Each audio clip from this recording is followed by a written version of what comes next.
Hello everyone, welcome back to Anime on the Sea to Sky. Con season is just about all wrapped up, and so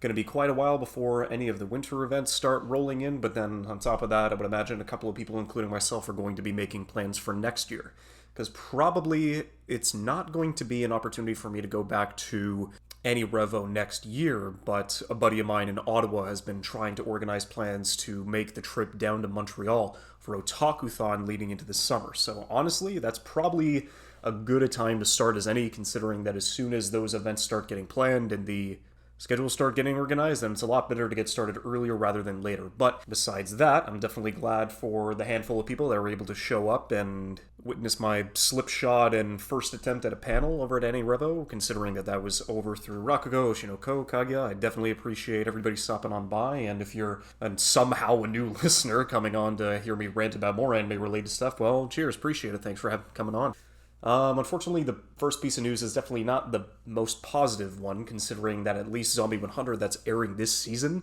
it's not in the best of production scenarios, considering that we've already been given the schedule on how many episodes are going to be laid out soon. The one that came out this week was already delayed by a day.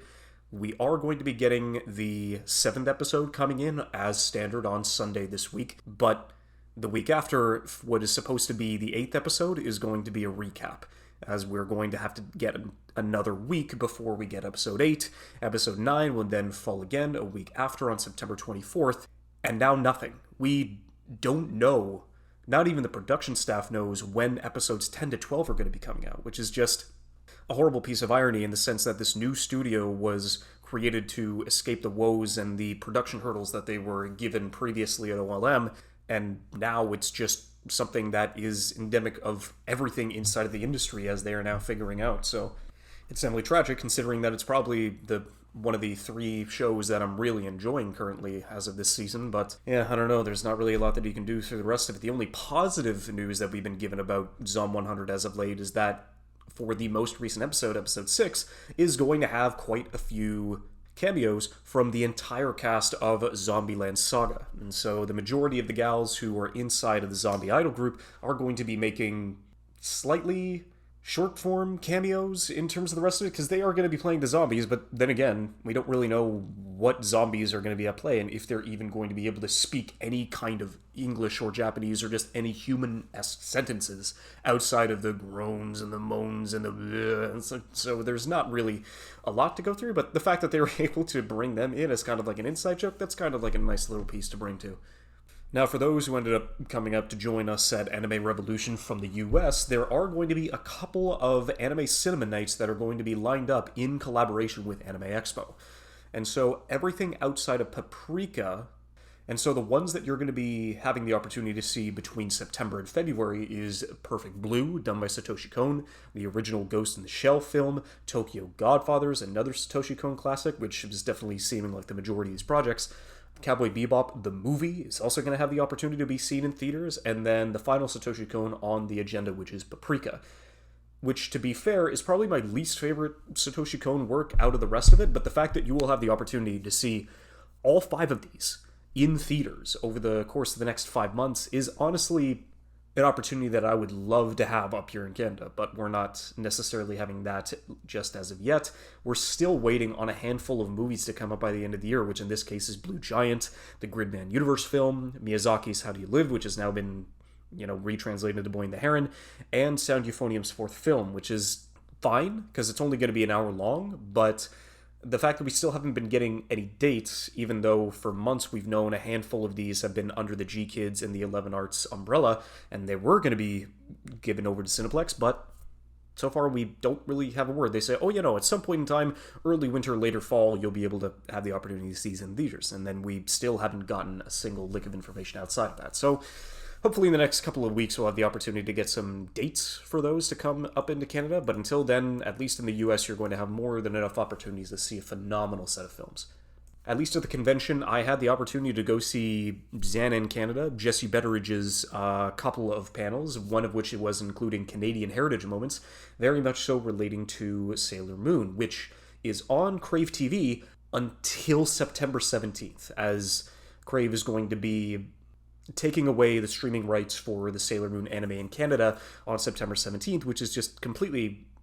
tragic in that sense, considering that it is honestly one of the major Canadian players that was ever inside of the early North American anime boom, and now it's just, for all 200 episodes, you would have had the opportunity to go through, but now it's just all going to be gone. It's just an incredibly tragic piece, which,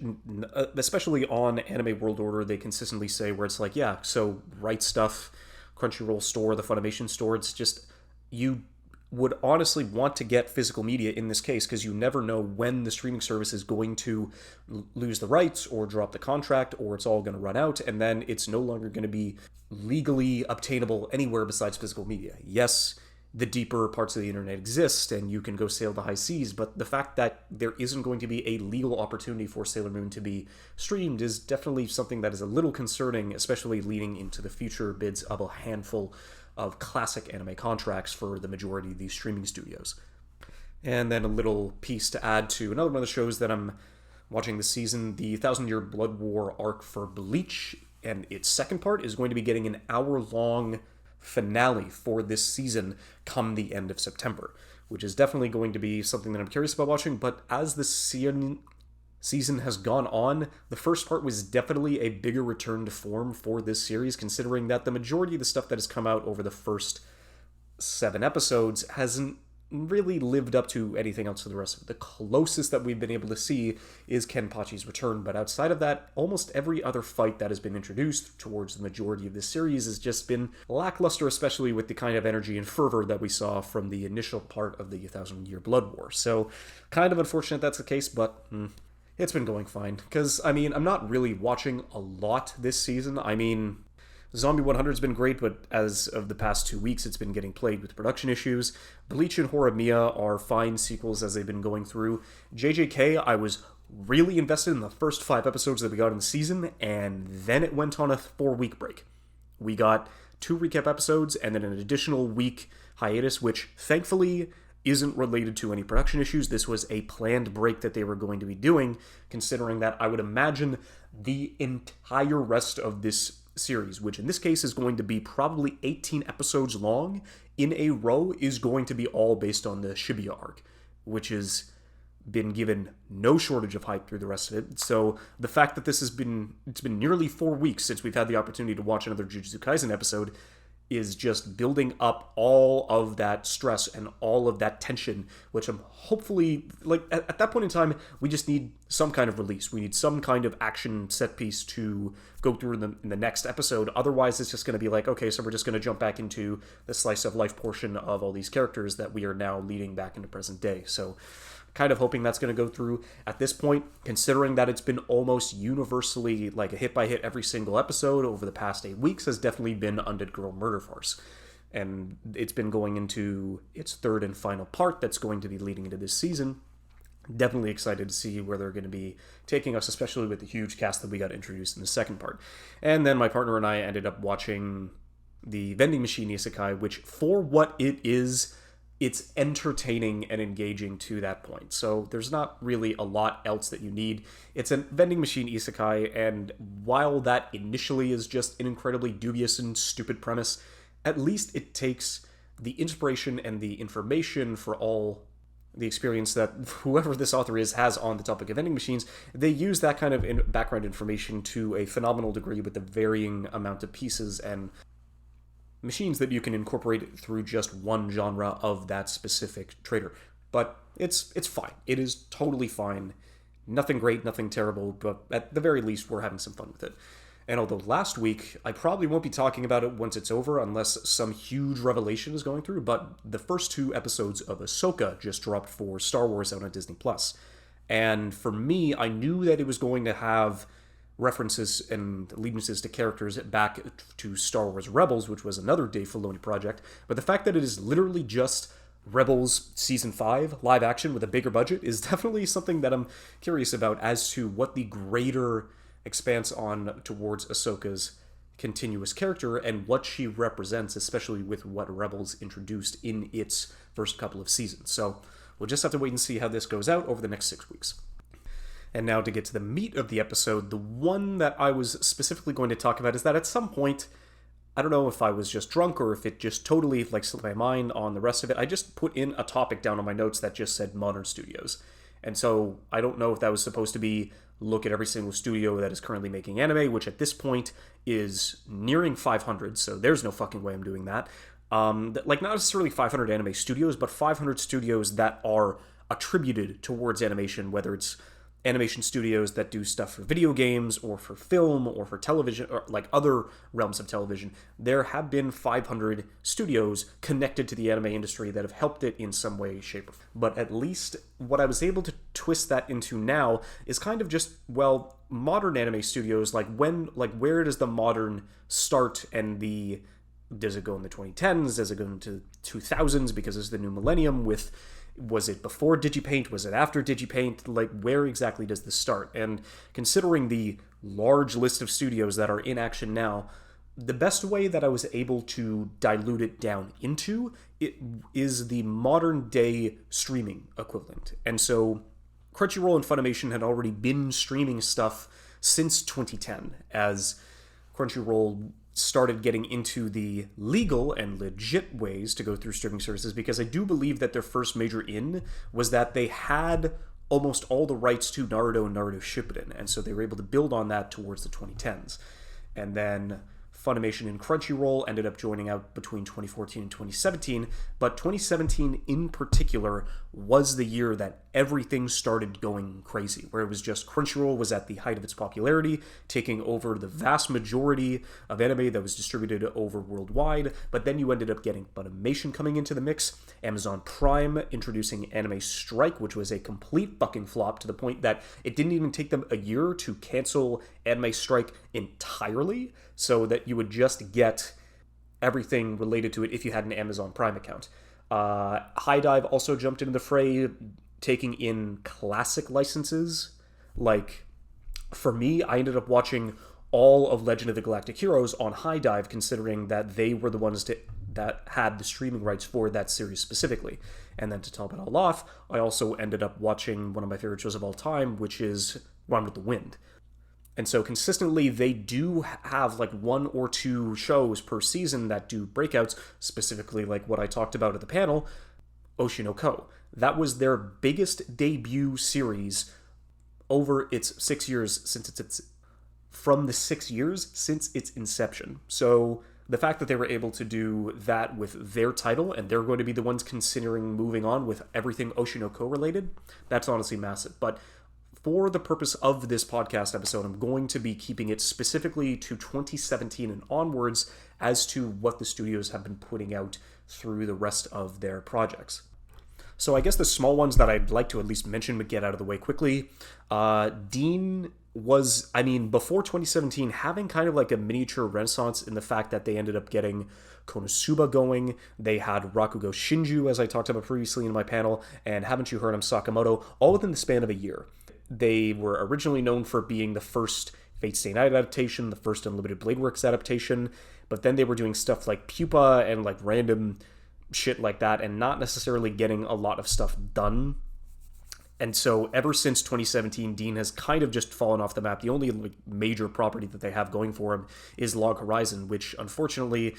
has just kind of fallen off, especially with all the relations happening with the mangaka, considering with his tax evasion and everything else, not being able to get any more Log Horizon off the ground for any more adaptations. So kind of unfortunate in that case, but there's not much you can do there. Dokukobo as well, since they were the studio that ended up doing Oshi no Ko. They did have a handful of slightly successful series relating to My Senpai is Annoying, Shikimori, and almost every Cute Girls Doing Cute Things show that they put out, which in this case is like 3 to 4 a year. But there's not really a lot that they do outside of that to break their mold, so the fact that Oshi no Ko is trying to lead that charge is definitely formidable. Studio Gohans, I honestly just shouldn't recommend them at all. It's just the fact that they've got 2 shows coming out in this same season, where it's just the I can't find my glasses shit, and then the depressed cat is living inside of a Japanese apartment, taking care of the majority of the home cleaning stuff for his alcoholic and salary-driven female roommate, and it's just kind of like, okay, fine. But they were the ones behind Handshakers, W's, and honestly, one of the first shows that I ever watched back in 2012, which was K Project. but I haven't necessarily given them the time of day outside of that, so there's not really a lot that I could do. JC Staff is kind of in a similar vein where they were very much like A1 Pictures, as they had a lot of series going simultaneously, but the two that they had that really ended up, for better or worse, making a claim were Is Wrong to Pick Up Girls in a Dungeon, as well as the entire Raildex series, so Scientific Railgun and Magical Index. So the project for sure that they give the most love and time and dedication to is basically the Railgun series that they've got going, as well as, certain Accelerator, everything inside of the Raildex canon, which completely fell off the face of the earth because they had, for some reason, they put themselves into two major decisions in the late 2010s, specifically relating to a certain magical index, because they were either going to remake it entirely from scratch, or they were going to continue onwards and do 39 episodes of the third season, which in this case was the World War III arc of the Index light novels. And so they decided to go with the latter, and it was honestly one of the worst adaptations just of a work period that I had ever seen.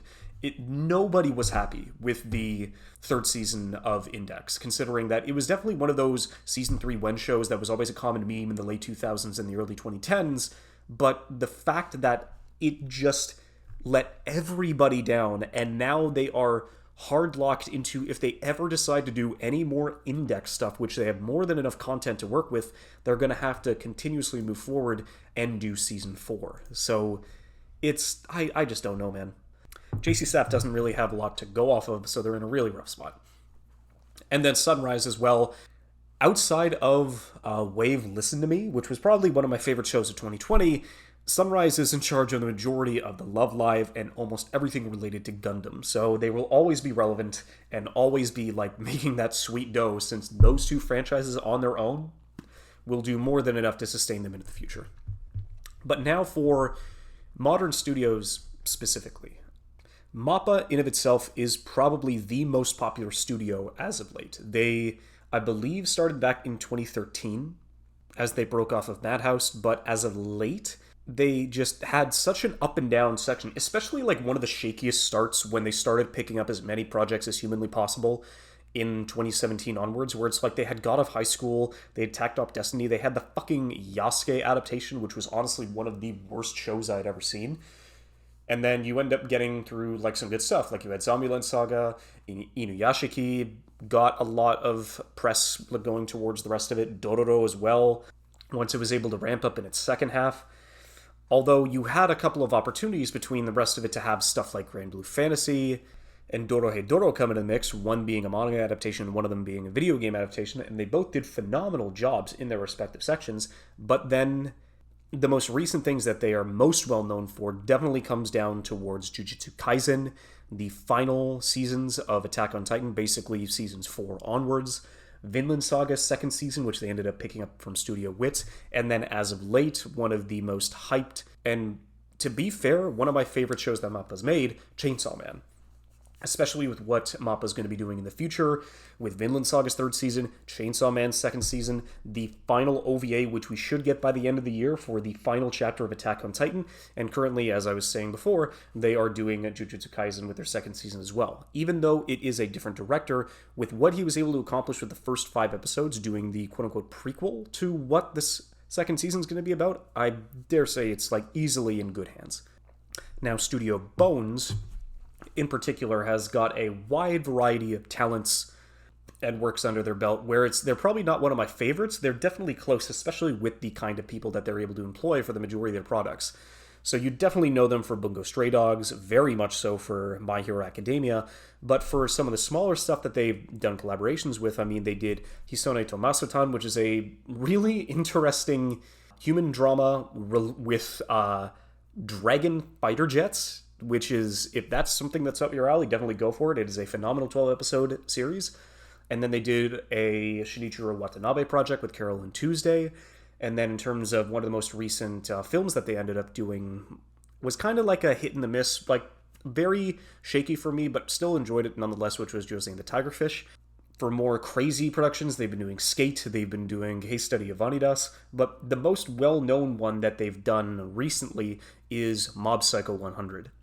And even though I do believe that Mob Psycho probably, when I say its final season was the weakest of its three,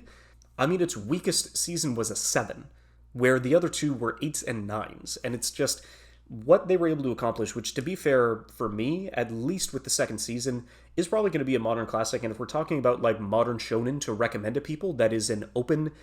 shut, cut and dry story, then Mob Psycho 100 is easily like one of the best recommendations you can give to somebody who is getting into anime. Now for Cloverworks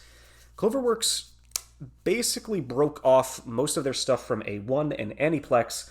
and they do a lot of collaborations with them as well as a couple of studios that I'll talk about later. But Cloverworks itself is probably one of the shakiest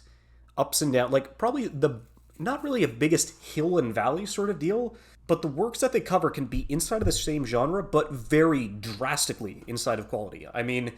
Cloverworks did do a collaboration with Studio Trigger for Darling in the Franxx. That was a total dumpster fire. Bunny Girl Senpai, I only ended up getting into because everybody on fucking Reddit was like proclaiming this as the next big like high school romance show, like after Monogatari, and it's just kind of like, there's no fucking way, right? And they were totally wrong. Like at that point, if you're telling me that this is the next Monogatari, then I really fucking hope not.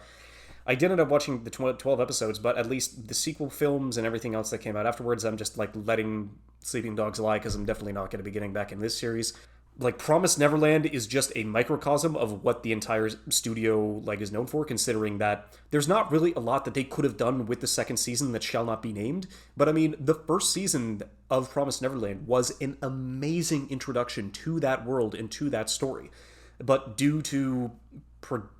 producers and their relationship with the mangaka and their, like with Index, a major choice to forego the majority of the story to get it done,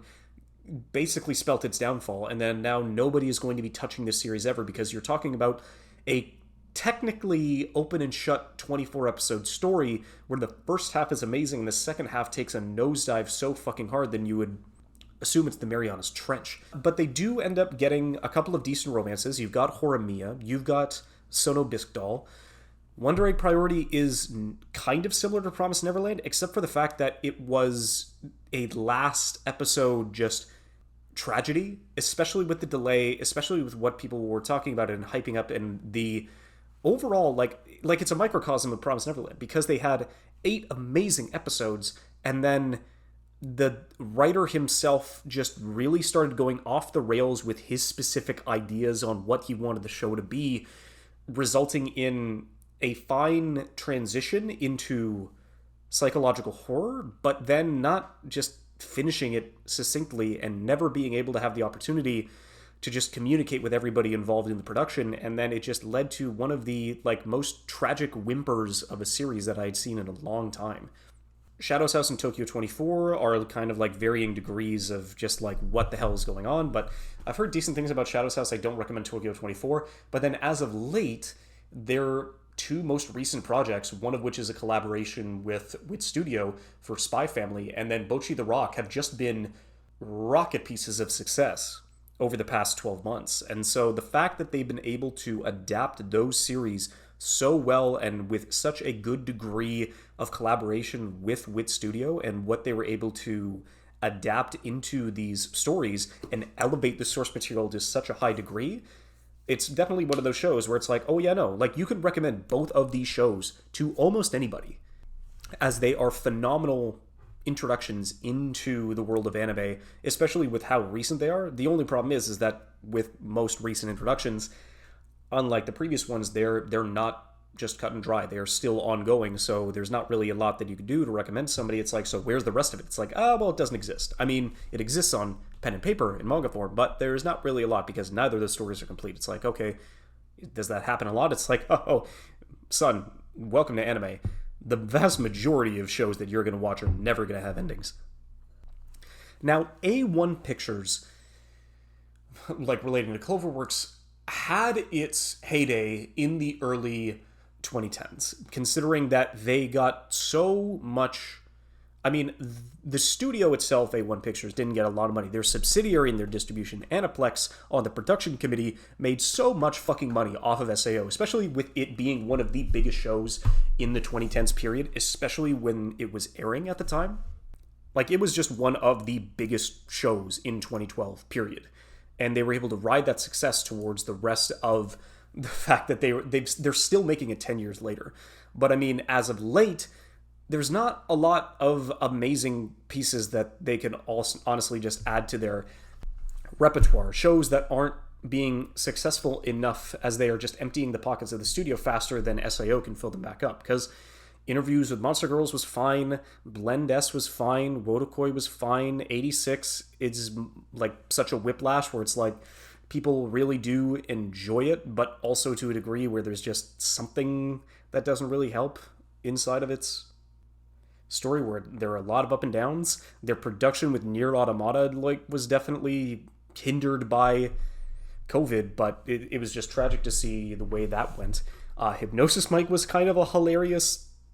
side project that they did, as well as Mashal, but there's just not really a lot to go through. Like, the most notable thing, the second most notable thing that A1 has done in the past 6 years, for better or worse, is Eromanga Sensei. And it wasn't because it was good, it was just controversial and always just a retrospective look where it's like, is this the show that we want to be popular? And it's like, no, we don't, as everybody continues to watch and continues to talk about it, where it was just kind of like, guys, this is why we can't recommend anime to a lot of people. Like, this is why we couldn't wear our hearts on our sleeves, especially when these are one of the biggest shows that are coming out inside of its respective year. Although, the biggest show, thankfully, that A1 has done is easily one of its best works of all time, and that is the adaptation of Kaguya-sama Love is War. It is probably my favorite rom-com of all time, because not only does it lead with phenomenal comedy, it follows up on the satisfying romance to keep the relationships of every single character involved. Even though there's so many fucking characters inside of the cast, they give proper time to the specific ones that require the most focus, and they do a phenomenal job in fleshing them out, holding on to their humanity while also making fun of them at their expense. So it's easily still the best one they've done, but that's more of a compliment to Shinichi Omada than to the studio itself, because it's his team that was able to collaborate and make this a reality, who are the ones that you should be respecting at this point, not specifically the studio, and especially not Aniplex, because that is just something that is such a momentous piece inside of the anime medium that you can't really give it to a studio who's just so shaky at best. Now, I guess I didn't really want to talk too much about TMS Entertainment, but I guess because of the projects that they've been involved in over the past 6 years, where it's like you've got Teaser Takagi-san, they're the ones that are doing Yowamushi Pedal, they did the recent remake of Fruits Basket, which is phenomenal, they did the recent seasons of Lupin, part 4, 5, and 6. Like, those are both phenomenal shows that you should both give a watch. Lupin, just for the James Bond-esque comedy spy thriller that you'd be able to get inside of something through there, although considering that Breadsword recently did one on Lupin III, The Castle of Cagliostro, go watch that if you want a good introduction to Lupin, considering that that's a movie and it's a lot easier to consume. In terms of the combat front, they were the ones responsible for Megalobox as well as Baki, which is honestly fucking insane. Every single clip I go and look at it whenever it pops up on my YouTube timeline, but at some point in time I will give that a watch. But besides that, they did Domestic Girlfriend, they did Nagatoro, but then as of late, they're also doing the adaptation of Dr. Stone, which is probably one of my current favorite shonens out as of late, and so I can't wait to see what they do in next season for the second half of Season 3, and we'll just have to wait and see. Now, probably, like I keep saying, where it's like there's whiplashes in quality, because of course no studio can be perfect, but PA Works is probably the biggest whiplash in terms of not the quickness and the frequency of their whiplash, but basically the longevity over major shows, where it's like they do a batch of bangers and then a batch of duds and then a batch of bangers, and it's like back and forth and back and forth. Because, I mean, they ended up doing The Eccentric Family only to follow up with Lull of the Sea and then Glasslip, which are neither shows that you should go and watch. Following it up with one of the best shows that I've seen, which in this case is Shirobako, which is a phenomenal inside look at the anime industry through kind of like an eccentric lens, through an eccentric hyperized lens,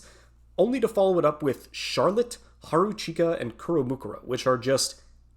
fine. They're like 5 or 6 out of 10s, but they just never really followed up with the success that they ended up getting, especially with the team that they had for Shirobako. Followed by another phenomenal couple of pieces, considering that you had the work-life, slice-of-life ones that PA Works is known for with Sakura Quest. They ended up moving on with the second season of Eccentric Family, which for better or worse is kind of like a rehash of the first season, but still a phenomenal show on its own. And then a splash of success with the Uma Musume anime. Only to be followed up by Iroduku, like, Colors something, which had like 1 or 2 good episodes out of 12, but it was just incredibly like stale and boring romance.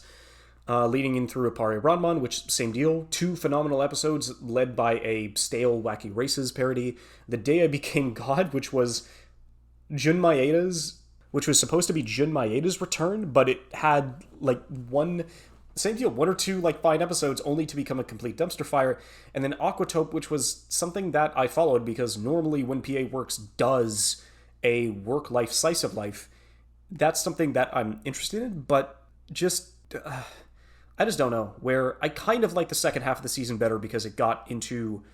the more work aspect than the life aspect, but the first season was just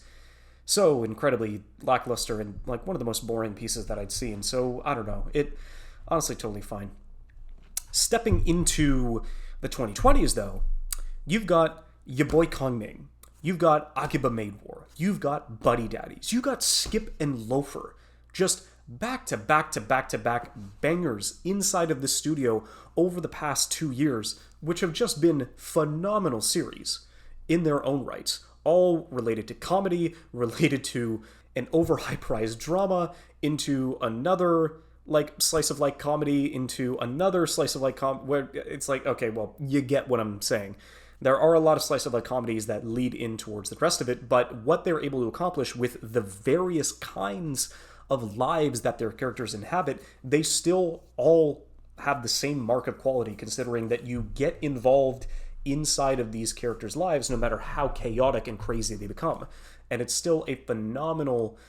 aspect to the rest of it. So, like, as of late, we're probably going to be hitting a very long lull for PA Works, but they're still currently one of the better studios as of late with the works that they've been putting out. Unfortunately, the same can't be said for Madhouse, because Madhouse has been along for decades, and the amount of works, modern classics that they've been able to,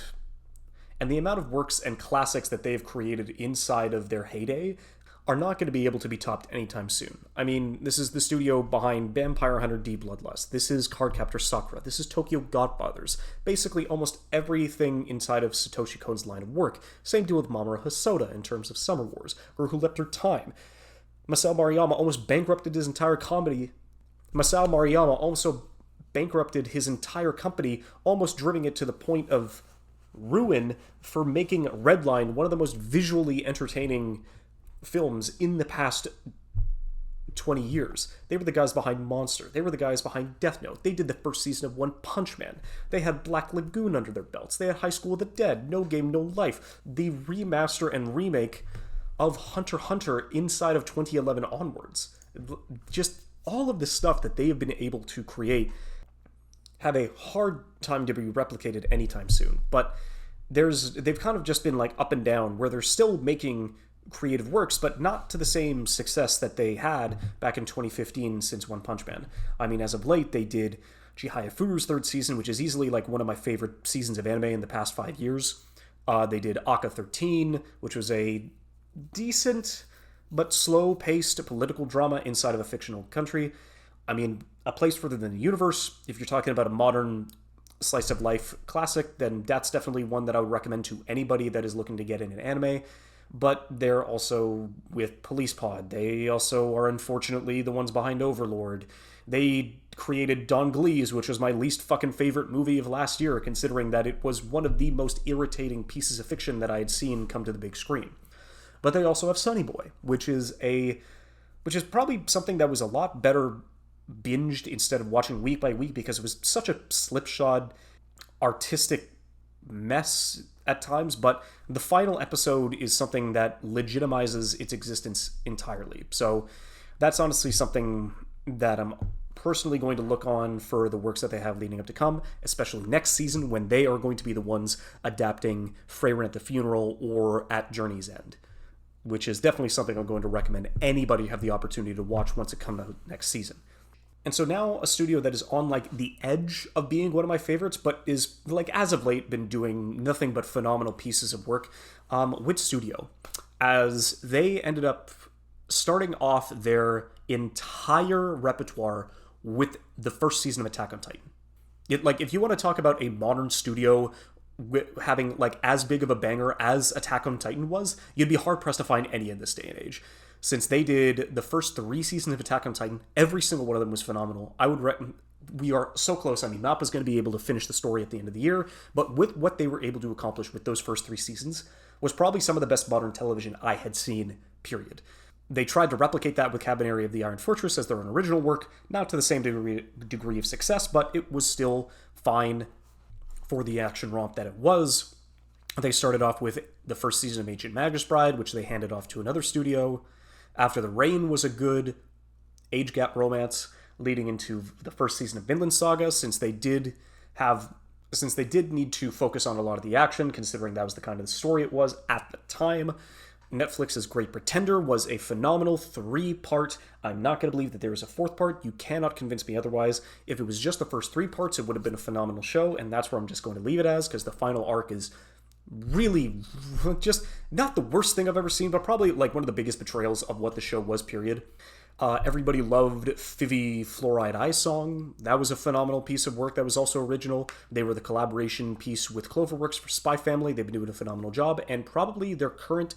darling and project that they are trying to just carefully mold leading into the future is Ranking of Kings. Probably one of my favorite modern fantasy shows, period. It was definitely an awkward thing that they did like a series 1.5 as of last season, but with the different variation in style and creative liberties and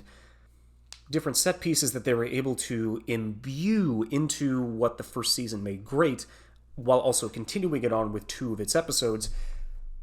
Ranking of Kings is like still something that is only built with the kind of passion that you would find at Wiz Studio, especially with the consistent movement and dynamic animation that they always bring to every single one of their projects. And so leading in with that, I cannot wait to see what they're going to be able to accomplish with a film that Ranking of Kings will have next year.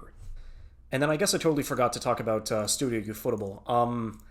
They're just, like, it is a studio where, same deal with Wit Studio, incredibly close to, like, being one of my favorites because they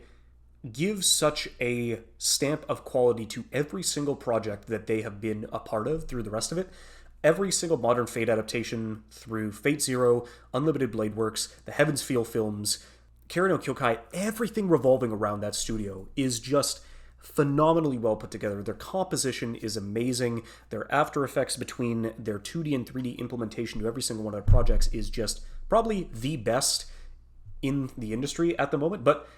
currently, the 2 major projects that they are going to be working on over the next 6 months are unfortunately Demon Slayer and the Genshin Impact anime, where I will watch them because it's Ufotable, but that is the major issue that I have, considering that it's just, if they are given another opportunity to do something on their own, it will honestly be one of the best original works, I would say, in the modern day of animation. But because of the mark of quality as well as the notoriety that their studio name brings them, it's just going to be hard-pressed to see Ufotable do anything on their own leading into the future. But now, for these specific 4 studios, the reason why I mention them alone is because their consistent quality through every single part of their work has gotten me to the point where if their studio is a part of any project that they are involved with, I will immediately watch this show without question. They are studios that to me are currently the best in the industry and are studios that every single modern one should follow after without question. So considering that they have the fewest amount of works out with their contemporaries, I'm going to start with Studio Orange because just their mastery of the 3D elements that they put inside of all their projects, they're the ones that are like making the 2D, 3D fucking arguments like an entire joke, but it's easier with that because while most anime productions are 90% 2D, or call it 80% 2D and 20% 3D, Studio Orange flips it as it's 80% 3D and 20% 2D. But the kind of polish and quality that they put onto every single one of their projects, specifically Dragon Stampede as of late, which was probably like one of the best looking shows, period, all year. It's up there as one of, like, it is up there as one of the front runner for the best shows of the year. But I'm really curious to see what the fall is going to have in store. But the other stuff that they have going, like they did a collaboration with Bones on Godzilla Singular Point. They are the ones behind all of the furry art beneath Beastars. Look, Beastars is phenomenal, and I can't wait for it to conclude in its third season. So they'll have more opportunities to work on other projects. And then with Land of the Lustrous being probably one of my favorite opening seasons of anime, period, which sucks considering that the story itself is almost done in manga, but they have so much to work with. But I was given one of the most unfortunate pieces of information. I was able to talk to one of the freelancers who ended up doing Trigger's ending for BNA. And she was like, it was phenomenal to talk to her, especially with somebody inside of the industry, to have that kind of connection and passion and just overall nuance and experience inside of the industry was just like easily one of my favorite conversations that I had all weekend. I was able to meet her. That was the best part. The worst part was that she knew somebody from Studio Orange that told me that told her that the mangaka behind Land of the Lustrous didn't really like the anime adaptation of her work, and so it's very unlikely that we're ever going to be getting a second season. And so it's just such a tragedy where it's just, oh my god, this is how I learned, where it's just, it's nice to know that now I have an idea on why it's been so long since they've gone back and touched on Land of the Lustrous, but then the fact that it's probably never going to happen is just both liberating and tragic at the same time. So, oh god, it was just so unfortunate. But it's just what they are able to accomplish with their rigs and with their production and with their pipeline, and how well they've been able to do and spread everything out to the point where it's almost like, at the time they do work on more than one project, but never overreach themselves and never put themselves to the strain to have it affect any of their pipelines. Considering with what the productions that they were able to give was just a phenomenal touchstone of what the medium of animation is able to accomplish, and I cannot wait for the second season of Dragon Stampede to come out. But leading into another piece that I was talking about earlier, considering that Studio Trigger, with how heavy their roots are from Gainax, from the major players, moving on from now what is ostensibly a shell company, a shadow of what it once was, and still being able to make works nowadays that will go down as modern classics. Studio Trigger is like easily like ones that I give like some of the most props towards, considering that leading into like before the 2017s, I believe it was 2013 was their first major project, since they were able to go through and do an original work in the series of Kill la Kill after having a handful of OVAs related to Little Witch Academia, which they then ended up turning into a full-fledged 26-episode anime series. But the passion project that they've been able to accomplish, which I hope to see the finale of later on in the year, I mean, SSSS Gridman and Dynazenon, and later on in this year, Universe is going to be a phenomenal piece and an homage to everything tokusatsu inside of their own respective worlds, as well as probably one of my favorite anime films of all time, Promare, is just been like, those four works on their own would get me invested in this series, like, completely. But their shorter works like Space Patrol Luluko, and then their adapted works like Cyberpunk Edge Runners was just insane. Like, Edge Runners was a slow burn initially, and then it just shot off like a rocket into space. Like, every single one of their characters, like at least one character has to go to space in a Trigger show for some reason or another. But besides that, every like frame, every part of their production and their team, and just the chaos and creative freedom that they give themselves to add on to the works that they are able to create is just something that you do not see in modern animation. Just uninhibited by whatever rules that govern the industry, they are trying to break away from them as much as possible to create the things that they want to create. And so I cannot wait for, because they will go back to do like standard manga adaptations like next season, we are going to be getting Dungeon Meshi or Delicious in a Dungeon, which is also something that I would highly recommend going into next season, but they're also going to be doing, now that they've ripped it from the dead cold hands of the shell company known as Gainax, they are going to be doing a second season of Panty Stocking, and I cannot wait for that to pop out.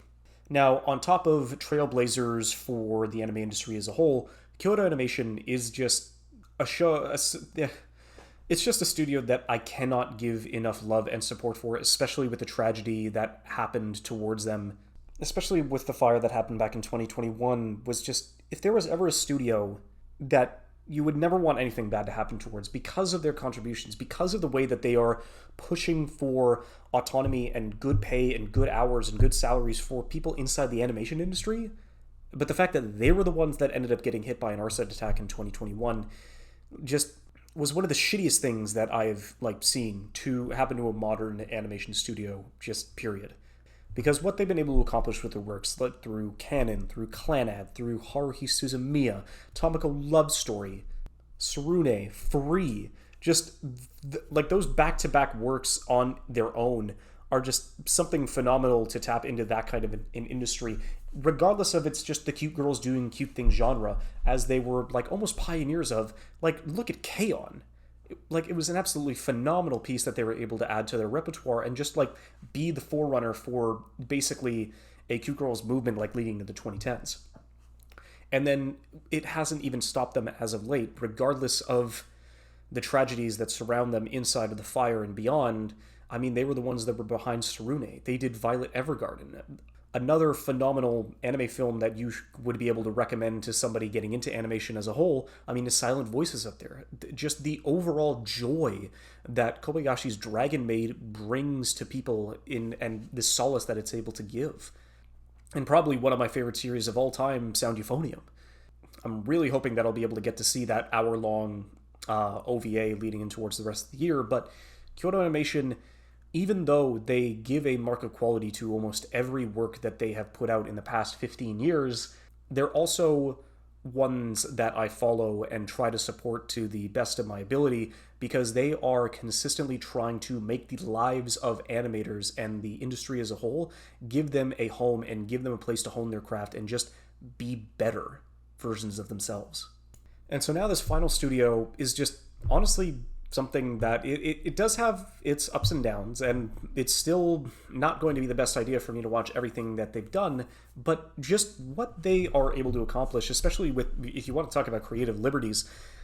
especially behind Masaki Uwasa, they are able to push the envelope of animation with such a unique style in every project that they come across, and that is Science Saru. Because, I mean, Science Saru to me is just built on the back of Eunyoung Choi and Masaki Uwasa, and what they've been able to build and accomplish in such a short amount of time is just nothing short of spectacular. I mean, if you start off, same deal, Kill la Kill was a phenomenal start. Attack on Titan was a phenomenal start. One of my favorite movies of all time, just period. And even though it just has a couple of pieces of Yuasa's work, as a whole, as a director, I mean, The Night of Short Walk on Girl is easily, one of the best times I've had watching a film, period. And the fact that you can follow that up with Lu Over the Wall, Ride Your Wave, Inuo, and then a follow-up to one of his works, Tatami Time Machine Blues, to just... There's just so much revolving around this studio that just has a ridiculous mark of quality that, even though it is heavily rooted inside of Yuasa's creative freedoms, but it also follows a lot of good Japanese culture and history and pieces that will honestly considerably move the needle for the test of time. Because, I mean, to top it all off, if you want to talk about series that they've done, I mean, Devilman Crybaby, Keep Your Hands Off Eizouken. I will admit I wasn't really a fan of Japan Sinks 2020, but Heikei Monogatari was just a phenomenal opening piece leading into Inuo. It's just what Yuasa and his team have been able to accomplish on such a consistent basis, whether it is a historical drama, a modern drama, a romance, a look into the animation industry, a collaborative effort with Star Wars to give their own unique spin on that piece, a chaotic but ultimately fulfilling night on the town as a college student, or a way to find yourself inside of a small village and to find your own creative drive and purpose. they're able to cover so many different pieces and so many different themes and genres with such relative ease that it's just incredibly easy to love them regardless of what project they decide to come out with. And to top it all off, we're going to be getting a short film called Garden of Remembrance, done by Yamada Naoko, who, long-standing, phenomenal director, one of my favorite directors, like, in the medium period, since she was able to work and do so many projects over at Kyoto Animation. She's going to be doing a short film, since she also ended up directing Heike Monogatari as well, to then move forward with another work that she's going to be able to do, which is Kimi no Iro. So the fact that one of my favorite studios is going to be continuously teaming up with one of my favorite directors leading into the near future is definitely something that I would recommend everybody put on their radar. And whenever you see Science Saru, you can definitely guarantee that at the very minimum, you are in for a creative, chaotic, and entertaining piece of animation that you won't be able to find anywhere else in the medium. Well, hopefully I was able to cover, enough about the studios that at least give me a bit of drive and keep me inside of this medium as a whole, because almost all of them are just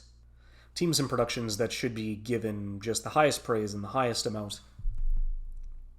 of compensation, which is definitely harder to come by as of late. But